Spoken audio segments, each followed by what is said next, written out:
दोस्तों, बिहार की राजनीति में आज वो धमाका हुआ है जिसने पूरे राज्य के सियासी गलियारों में हलचल मचा दी है। जी हां, कैमूर जिले की बबुआ विधानसभा सीट से बहुजन समाज पार्टी की सुप्रीमो मायावती ने वो रैली की है जिसने पूरे बिहार का राजनीतिक गणित हिलाकर रख दिया है। मंच पर मायावती थी, सामने हजारों की भीड़ थी और उनके हर एक शब्द पर लोगों की सांसें थम गई थीं। मायावती ने जैसे ही माइक संभाला, पूरे मैदान में जय भीम के नारे गूंजने लगे और फिर मायावती ने जो कहा वो सीधे सीधे नीतीश, तेजस्वी और बीजेपी तीनों के लिए एक सख्त संदेश था। उन्होंने साफ शब्दों में कह दिया, अब बीएसपी किसी के सामने नहीं झुकेगी। मायावती ने अपने अंदाज में कहा कि बिहार में अगर ऐसी स्थिति बनती है कि बिना बीएसपी के सरकार नहीं बन सकती, तो याद रखिए, बीएसपी फ्री में किसी को भी समर्थन नहीं देगी। अब बस बहुत हुआ। बीएसपी अब किसी की मोहताज नहीं है। अब बीएसपी अपनी शर्तों पर चलेगी और अगर हमारी पार्टी बैलेंस ऑफ पावर बनती है तो हम सरकार में शामिल होकर बहुजन समाज के अधिकारों के लिए अपनी भूमिका निभाएंगे। यानी सीधा मतलब, मायावती अब किंग मेकर नहीं बल्कि किंग बनाने वाली पोजीशन में खुद को रख चुकी हैं।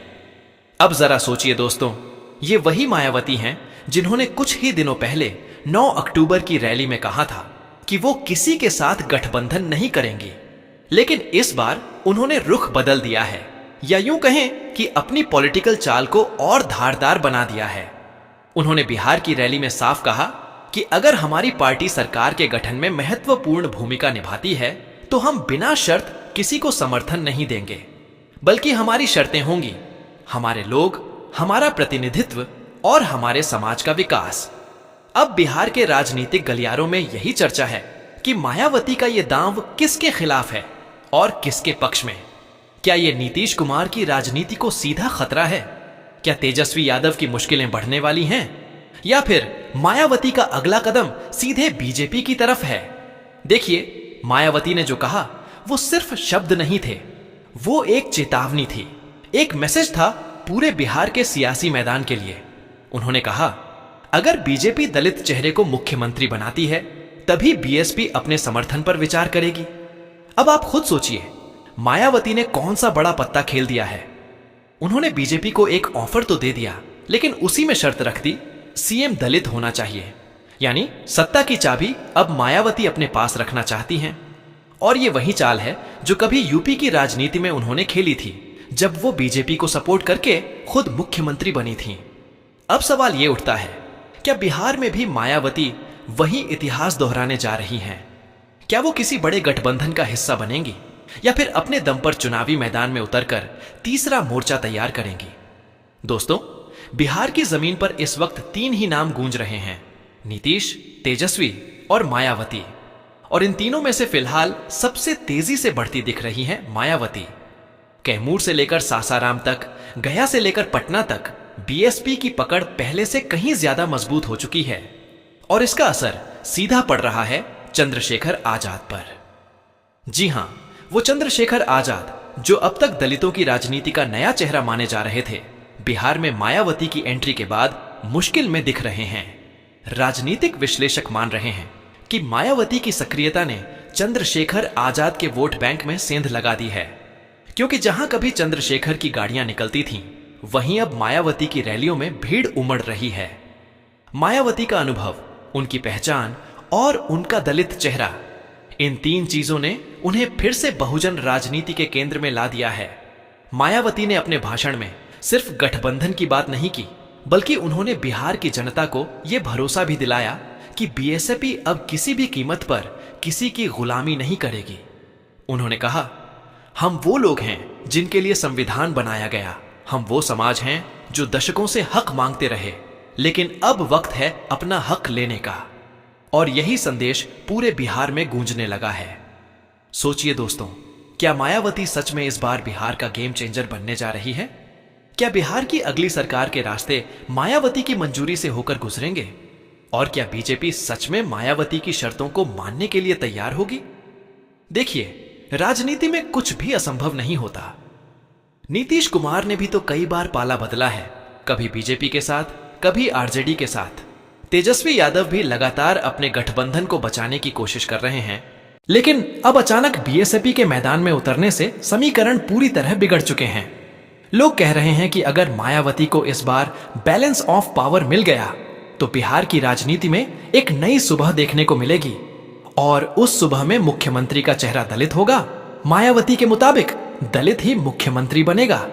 अब जरा सोचिए, यह बयान सिर्फ एक राजनीतिक लाइन नहीं बल्कि एक चुनौती है नीतीश कुमार को, तेजस्वी यादव को और बीजेपी को। मायावती ने साफ कहा कि हम सिर्फ बहुजन समाज के अधिकारों के लिए लड़ेंगे और सरकार में शामिल होकर विकास के कामों को अंजाम देंगे। उनके ये शब्द जैसे एक घोषणा पत्र की तरह लग रहे थे। अब मुफ्त में समर्थन नहीं, अब अपनी शर्तों पर राजनीति। और सच कहें तो बिहार की जनता भी अब नए विकल्प तलाश रही है। वो देख चुकी है नीतीश का लचीलापन, तेजस्वी की युवा राजनीति, बीजेपी का संगठन, लेकिन मायावती का जो अंदाज है वो अलग है।